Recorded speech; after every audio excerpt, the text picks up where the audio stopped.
안녕하십니까, 노선호입니다. 5월 14일 일요일입니다. 5월 15일 월요일부터 5월 19일 금요일까지 한 주일 동안의 투자 전략 잘 세워보는 시간을 갖도록 하겠습니다. 먼저 지난 주말 토요일 새벽 마감된 미국 시장부터 살펴보겠습니다.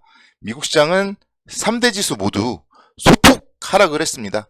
나스닥 지수가 0.36%대 하락을 했고 S&P 500 지수 0.16%, 다우존스는 0.03% 하락을 했습니다. 그래서 낙폭 자체가 뭐 0.3% 정도 그렇기 때문에 뭐 크지 않았다. 그렇게 본다면은 일단 시장은 뭐 크게 문제 없다. 이렇게 생각을 하시면 될 것 같고요. 특히 이제 소비 심리가 조금 위축되면서 하락을 했었는데 장 후반에 아랫꼬리를 다는 이런 부분들이 긍정적이라고 볼 수 있겠습니다. 나스닥 지수 같은 경우에 0.9%대까지 하락을 했다가 0.3%대로 그래도 좀 낙폭을 줄이고 마감했기 때문에 뭐 관련된 부분은 뭐 시장에 충분히 좀 긍정적인 요인으로 작용을 할 것으로 보입니다.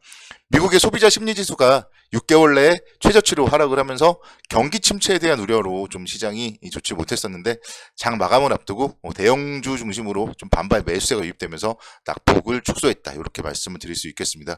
그리고 계속적으로 지금 이제 미국 쪽에서는 중요한 게요. 부채 한도 협상과 관련된 부분에 대한 이슈가 상당히 중요합니다. 그래서 관련된 부분 결과가 나타날 때까지 좀 방향성을 나타내기보다는 좀 관망세가 좀 짙어지는 그런 모습이라고 말씀을 드릴 수가 있겠습니다.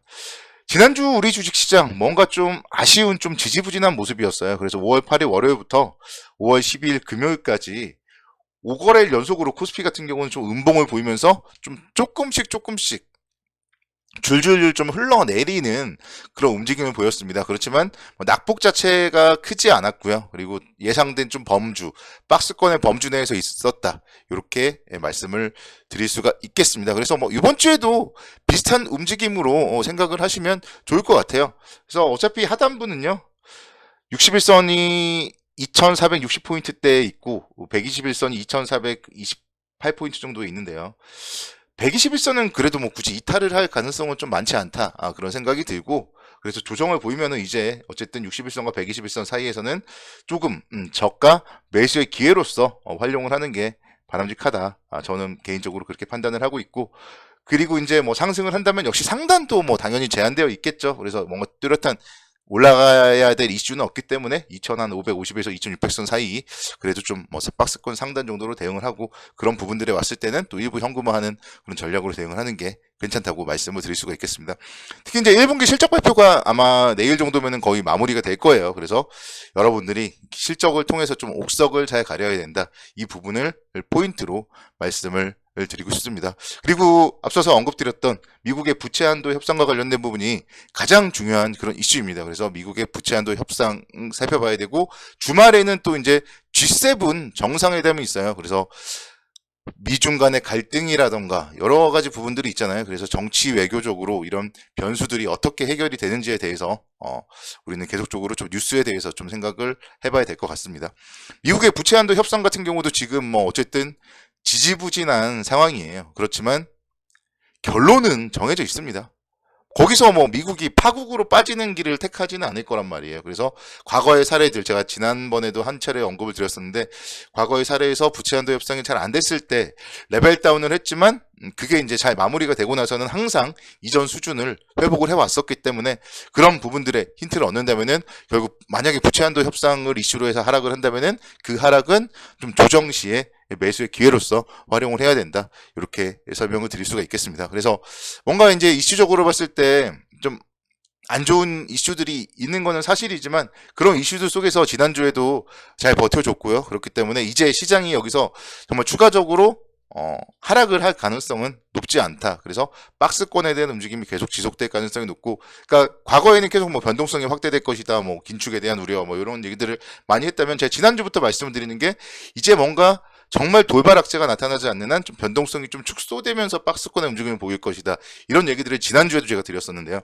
그런 부분들이 분명히 내일부터도 계속적으로 좀 이어질 가능성이 높다. 그래서 추세적인 상승이라던가 뭐 추세적인 하락을 할 가능성보다는 박스권 형태의 움직임을 보일 가능성이 높다. 이 부분을 뭐 계속적으로 말씀을 드리고 싶습니다. 그래서 우리가 이제 미국의 부채 한도 협상 관련해서는 2011년도 8월 달이 좀 악몽이었는데요. 그 정도 아마 그럴 때 이제 한번 경험을 해봤기 때문에 그런 악몽 같은 게 다시 좀 일어나지 않을 가능성이 높다. 이렇게 설명을 드릴 수가 있겠고, 그래서 결국 또 이제 뭐 경기 침체 이런 거를 뭐 미국 연준에서 가만히 두지는 않을 거기 때문에 관련된 이슈들은 모두 또 시장에 그렇게 악재로서 작용을 하지 않을 것이라고 말씀을 드릴 수 있겠습니다. 계속적으로 좀 뭐 경제 지표들도 그래도 살펴봐야 되겠죠. 5월 17일 5월 16일 화요일 날 미국의 4월 소매 판매 발표가 있습니다. 그래서 미국의 소비가 GDP의 한 3분의 2 정도를 차지한다는 점에서 경기 둔화 정도를 가늠해 볼 수 있는 그런 지표가 발표되기 때문에 4월 소매 판매에 대해서 체크를 해봐야 될 것이고요. 일단 4월 소매 판매에 대해서는 예상치가 0.8% 정도 증가할 걸로 지금 예상이 되고 있습니다. 그래서 그런 부분들은 분명히 소비의 반등, 경기 침체에 대한 우려를 완화시키면서 또 시장에 긍정적인 영향을 미칠 수 있다. 이렇게 설명을 드릴 수 있겠습니다. 그리고 홈디포, 월마트 이런 소매 업체들의 실적도 발표가 되기 때문에 관련된 부분들 계속적으로 좀 체크를 해봐야 된다고 설명을 드릴 수가 있겠습니다. 국내 주시장도 마찬가지예요.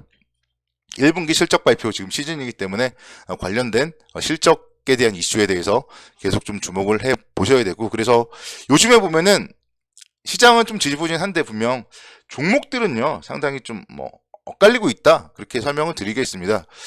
또 기아냐, 지겹다, 이렇게 여러분들이 생각을 할 수도 있겠지만 기아를 다시 한번 또 말씀을 드리고 싶어요. 그래서 5월 11일 날 91,900원까지 상승을 하고 또 눌리고 있습니다. 그래서 계속적으로 지금 우상향을 하고 있잖아요. 그래서 이런 기아 같은 경우는 21선이 86,000원대예요. 그래서 만약에 21선이 오면은 무조건 사둬야 되고 10만원대 이상까지 충분히 봐야 될 그런 기업이라고 다시 한번 또 설명을 드립니다. 그래서 다시 한번 강조드리지만 2026년도 판매 대수로 401만 대를 목표로 하고 있고 매출액 134조 원, 영업이익 12조 원 정도를 목표로 하고 있어요. 그래서 그런 정말 목표가 만약에 달성이 된다면은요, 기아의 주가는 12만 원, 13만 원까지 올라도 저평가다.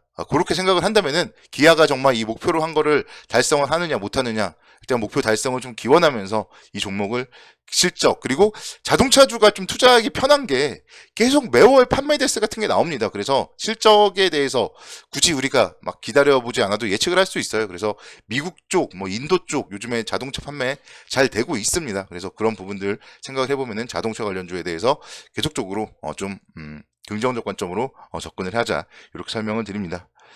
그리고 오랜만에 좀 말씀드리는 종목인데요, 의류 관련주 한섬 한번 좀 살펴보면 어떨까, 그런 생각을 해봤습니다. 한섬 역시 실적 발표를 했는데 상당히 좀 양호한 그런 실적 발표를 했고요. 그렇기 때문에 주가의 움직임도 지난주 시장은 일주일 동안 지지부진하게 하락을 했지만 5월 4일 목요일에 종가가 25,100원이었는데 일주일 동안에 1,000원 정도 상승을 하면서 26,050원까지 상승을 했어요. 그래서 추세적으로도 상당히 좀 상승을 하고 있고, 수급적으로도 뭔가 외국인들의 매수세도 좀 유입이 되고 있고, 이런 부분들을 감안을 해보면은 지금 이제 딱 장기 이평선 터닝 하려고 하고 있거든요. 그래서 장기 이평선 돌파를 하면은 충분히 3만원대 이상까지 상승 여력이 있다, 이렇게 설명을 드립니다. 그래서 의류 관련해서도 여러분들 의류 구입 상당히 많이 합니다. 그리고 한성 같은 경우 상당히 좀 프리미엄 브랜드로서 이제 입지들을 서서히 다져 나가고 있고, 그렇기 때문에 작년부터 좀 주가가 1년 정도 눌렸다가 이제 다시 또 좀 터닝을 하려는 이런 모습들을 해서 여러분들이 좀 힌트를 얻어서, 그러니까 일단 힌트는 그러고 이제 지난주에 상승을 했다, 이런 부분들의 힌트를 얻으면 돼요. 그리고 다른 종목들을 볼 때도 마찬가지입니다. 시장보다 강한 그런 종목들을 좀 잘 보시자, 이렇게 설명을 드리고 싶어요. 그래서 한섬 한번 오랜만에 좀 잘 긍정적으로 살펴보자, 이렇게 설명을 드리도록 하겠습니다. 그래서 시장에 대해서 시장보다 종목에 집중하는 그런 한 주를 보내야 돼요. 그래서 실적 발표 내일 만약에 마무리가 되면은 보유 기업들의 실적, 전자공시나 어차피 HTS의 뉴스만 보도 다 나오긴 하거든요. 그래서 보유하고 있는 기업이 실적이 상승세인지 실적이 하락세인지, 이거를 정말 각자 종목에 대해서 체크를 하는 게 필요해요. 실적조차 체크를 안 하고 주식 투자를 하는 거는 주식 투자를 할 자격이 없는 겁니다. 그렇기 때문에 최소한 보유 종목들의 발표했던 공시들 정도는 그 중에서도 실적에 대해서는 좀 체크를 하면서 투자를 하자. 오늘은 그 얘기를 여러분들께 꼭 드리고 싶습니다. 그러다 보면은 막 매수도 하고 매도도 하고 좀 바쁜 한 주가 될 수도 있는데요. 그런 만큼 또 한 주일 동안 여러분들 힘내시고 성공 투자를 기원하도록 하겠습니다. 감사합니다.